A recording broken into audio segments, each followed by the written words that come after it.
Kalau kita mau ngomongin dunia perbisan yang ada di Indonesia, sebenarnya banyak merek-merek sasis bis yang beredar di jalanan Indonesia ini.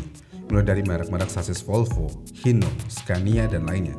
Tapi kalau kita mau ngomongin tentang bis-bis yang beroperasi di Pulau Sumatera, para perusahaan bis yang ada, mereka melihat sasis bis bukan cuma perkara harga atau merek aja, tapi mereka juga memperhitungkan soal ketangguhan, performa di jalanan berat, dan juga soal kepercayaan dari para operator bus yang udah bertahun-tahun bergelut di jalur ekstrim tersebut.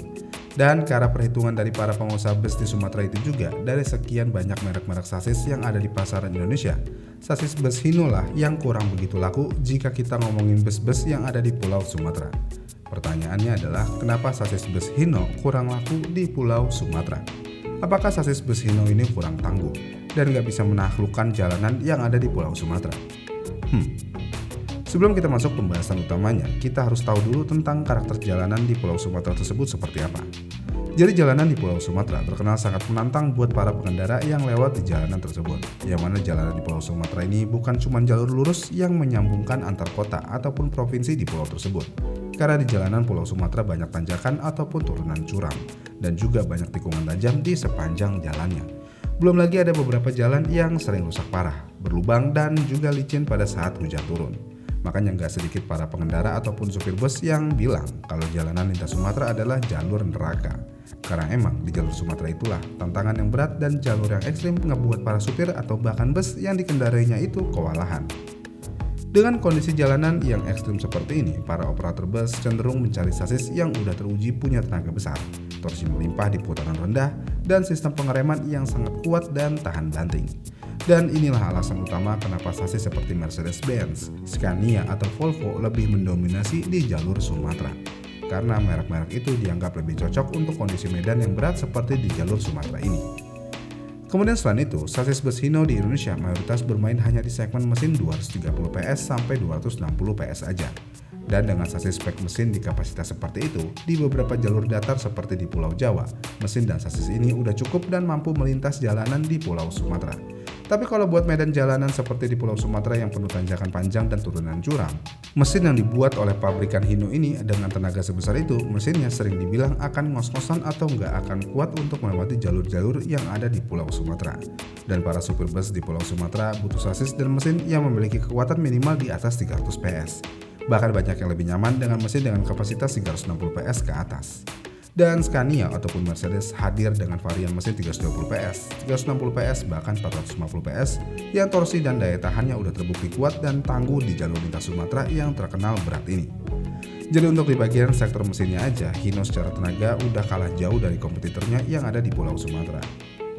Kemudian dari segi pengereman pun, pabrikan Hino ini juga masih tertinggal jauh oleh para kompetitornya yang ada di Pulau Sumatera. Yang mana kalau di jalur Sumatera, rem bukan cuma sekedar fitur keselamatan dari setiap bus yang melewati jalur tersebut.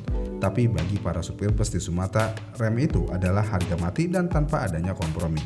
Karena supir-supir di sana nggak mau ambil resiko pakai rem yang gampang panas, gampang blong atau tidak dilengkapi retarder. Dan sayangnya mayoritas sasis Hino yang beredar di Indonesia tidak memiliki retarder bawaan pabrik yang sangat berguna di jalur jalanan seperti Sumatera ini.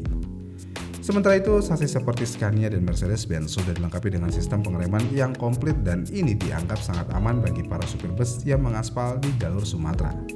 Yang mana merek-merek tersebut sudah memiliki retarder dan juga ada yang sudah memiliki auxiliary brake yang bisa diandalkan untuk menjaga kecepatan bus pada saat berada di turunan panjang. Kemudian selain dari spek mesin ataupun kelengkapan rem busnya yang dianggap kurang memadai untuk jalur Sumatera ini, citra bus Hino di Pulau Sumatera untuk saat ini sudah sangat sulit dibangun. Dan persepsi pasar di pulau tersebut juga sudah sulit dirubah karena kepercayaan masyarakat di sana sejak zaman dulunya. Yang mana kalau di Sumatera, citra sasis Hino dianggap hanya cocok untuk bus dalam kota atau bus pariwisata jarak pendek aja. Kalau untuk jalur lintas Sumatera yang berat, mereka yang lebih percaya pakai Scania, Mercedes-Benz, ataupun Volvo. Dan semua ini sudah menjadi seperti kebiasaan turun-menurun di kalangan PO yang ada di Pulau Sumatera. Dan jika ada sebuah merek terbukti kuat dan awet di jalur Sumatera tersebut, otomatis operator-operator lainnya cenderung ikut-ikutan pilih merek yang sama. Dan dengan hal ini juga lah pabrikan Hino akan kesulitan menembus kebiasaan ini. Dan membuat pabrikan Hino ini akan sulit dilirik oleh para pengusaha bus yang ada di Pulau Sumatera tersebut. Namun selain dari perspektif pasar yang sudah sangat kuat dengan merek-merek lain selain Hino, ketersediaan suku cadang dan mekanik menjadi salah satu faktor yang kuat kenapa bus-bus keluaran Hino ini nggak diminati di Pulau Sumatera. Karena mau bagaimanapun di jalur Sumatera ini sangat berbeda dengan jalur-jalur yang ada di Pulau Jawa, yang mana di jalur Pulau Sumatera memiliki jalur yang kebanyakannya itu melewati perhutanan. Dan dengan hal itu juga lah kebanyakan supir dan pemilik PO di Pulau Sumatera ini pasti akan mikir tentang kalau bis Hino ini tiba-tiba mogok di daerah pelosok atau tengah hutan, kira-kira spare part bus Hino ini gampang nggak untuk dicari di daerah tersebut. Namun sayangnya, untuk merek-merek bus seperti Hino, terkadang suku cadang yang spesifik untuk sasis bus terbesarnya tidak beredar luas di pasaran Pulau Sumatera. Walaupun memang truk Hino rajanya truk buat di pasar Indonesia, tapi untuk di kasus bus besar, bengkel umum dan toko spare part di jalur Sumatera lebih banyak menyetok spare part Scania dan Mercedes-Benz dibandingkan dengan part-part bus Hino. Selain itu, mekanik yang benar-benar paham seluk-beluk sasis Hino bus besar, jumlahnya juga nggak banyak mekanik yang udah terbiasa bongkar pasang bus Scania ataupun bus Mercedes. Dan semua ini bikin para pengusaha bus di sana akan mikir 2 kali buat pilih Hino buat dijadikan bus operasional di pulau tersebut. Dan selain dari itu semua, citra negatif bis Hino di kalangan supir bus daerah Sumatera juga udah sangat melekat dan selalu menjadi omongan bagi para supir. Ya, pada banyak supir bus berpendapat kalau sasis Hino cenderung lebih boros perawatan kalau dipaksa kerja di jalur berat seperti Sumatera. Bahkan ada juga yang bilang kalau komponen kaki-kaki bus Hino ini lebih cepat aus, ditambah transmisinya nggak sekuat Scania ataupun Mercedes-Benz, dan suspensinya juga kurang nyaman untuk perjalanan super panjang. Karena bus-bus di jalur Sumatera itu bisa menempuh jarak ribuan kilometer setiap minggunya dengan kondisi jalan yang bikin komponen bekerja ekstra keras. Jadi sasis yang benar-benar nggak tangguh akan cepat ketahuan kelemahannya jika melewati jalur Sumatera ini. Dan sasis bus Hino ini sudah terlanjur dikenal tidak tangguh dan tidak kuat untuk melewati jalur-jalur di Pulau Sumatera ini. Jadi kesimpulannya adalah kenapa sasis bus Hino kurang laku di Pulau Sumatera? Jawabannya ya karena spesifikasi mesin yang kurang bertenaga, sistem pengereman yang kalah dari kompetitor, persepsi pasar yang sudah terbentuk, dan sampai ketersediaan spare partnya yang membuat bus buatan pabrikan Hino ini kurang laku di Pulau Sumatera. Walaupun pabrikan Hino ini sebenarnya sangat kuat di segmen truk dan medium bus, tapi untuk kelas bus besar di lintas Sumatera, pabrikan Hino ini harus bekerja ekstra keras untuk mengubah mindset pasar yang sudah terlalu nyaman dengan sasis-sasis Eropa. Tapi dengan semua hal yang ada, bukan berarti pabrikan Hino ini jelek dan gak mampu bersaing di pasaran Pulau Sumatera. Hanya aja untuk jalur dengan tingkat kesulitan yang cukup ekstrim seperti di Sumatera ini, para supir dan pengusaha bus butuh jaminan ketangguhan dan kenyamanan bus untuk melewati jalur Sumatera ini.